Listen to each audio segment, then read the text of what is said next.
Ya, kemudian kita akan lanjut lagi dengan uji Mann-Whitney dengan SPSS.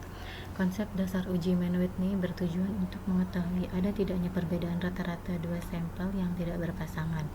Jumlah sampel yang digunakan tidak harus sama.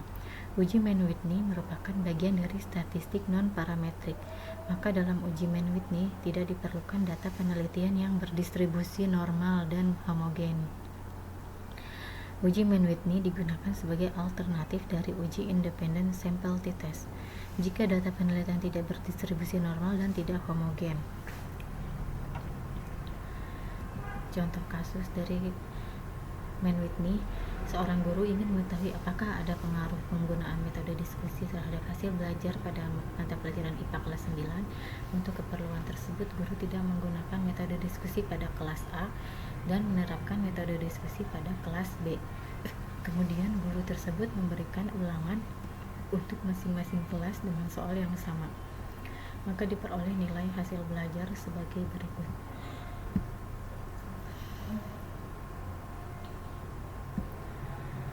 Ini hasil belajar IPA kelas A dan ini kelas B dengan menggunakan metode diskusi, dan kelas A tidak menggunakan metode diskusi. Dan kode A kelas A itu 1 dan kode kelas B itu 2. Nah, hipotesisnya ada perbedaan hasil belajar IPA antara kelas A dengan kelas B.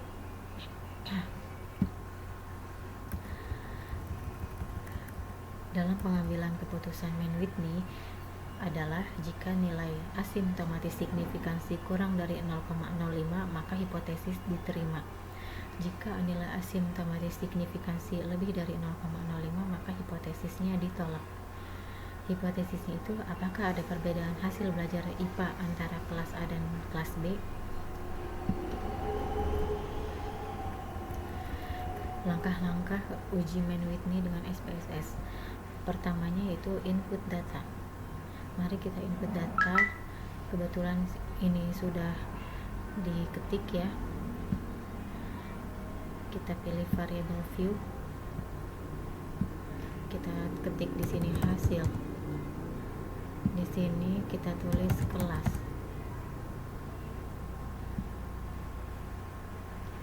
Kita tulis di label hasil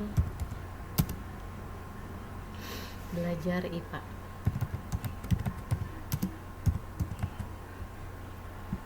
Ini kita tulis kelas. Dan untuk value-nya kita tulis ya. Di sini 1 itu masuknya kelas A. Kita add. Kemudian value kedua kelas B.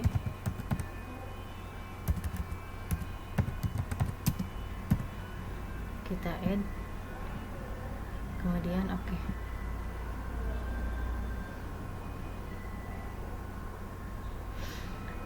Sekarang kita ke data view. Kita pindahkan hasil yang kita ketik tadi di Excel.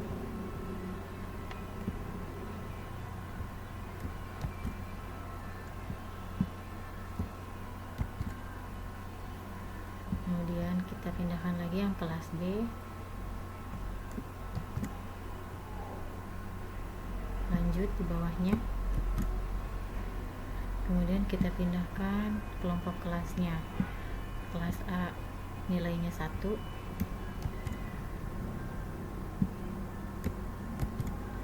Sedangkan untuk kelas B nilainya 2.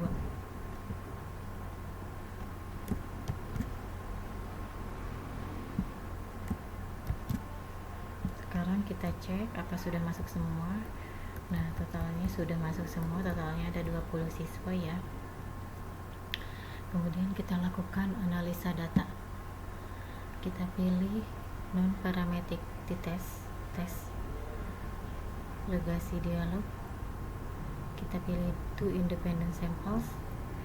Hasil belajar kelas IPA kita masukkan ke tes variable list. Kemudian kelas kita masukkan ke kelas. Define grupnya kita isi di sini 1, yang ini kita isi 2. Kemudian continue. Mann-Whitney nya sudah tercentang ya, karena kita tadi memilihnya to independent samples. Cara kedua dari untuk menentukan hubungan yang tidak ada hubungannya. Kita pilih oke. Dari sini sudah ketahuan untuk hasil outputnya.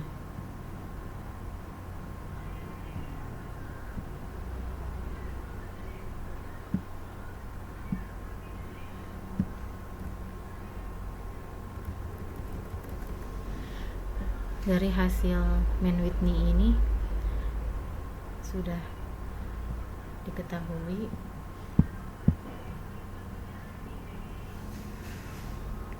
terdapat tabel ranks dan tes statistik. Kita baca tabel ranksnya. Tabel ranks ini terdapat hasil belajar IPA kelas A dan kelas B. Kelas A di mana tadi belajarnya tidak menggunakan metode diskusi, sedangkan kelas B menggunakan metode diskusi. Dari sini sudah diketahuan dan sudah terbaca dan ini merupakan main rank dan sub rank ini statistik deskriptif. Main rank dari kelas A ini 5,55, sedangkan main rank dari kelas B itu 15,45. Artinya terdapat perbedaan dari hasil belajar kelas A dan kelas B. Begitu juga untuk sum of ranks-nya, di mana dari total siswa kelas A 10, kelas B juga 10.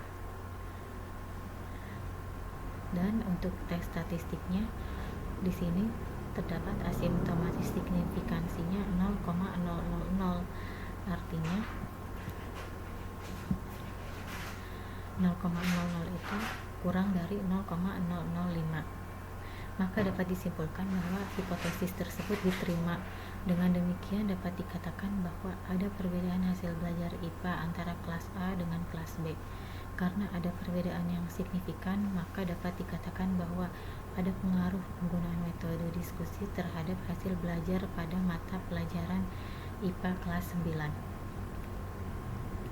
Jadi metode pembelajaran dengan diskusi dan tidak diskusi itu sangat berpengaruh terhadap nilai belajar kelas IPA A dan kelas IPA B. Ya, cukup sekian pembahasan tentang uji Mann-Whitney. Mohon maaf apabila ada kekurangan. Wassalamualaikum warahmatullahi wabarakatuh.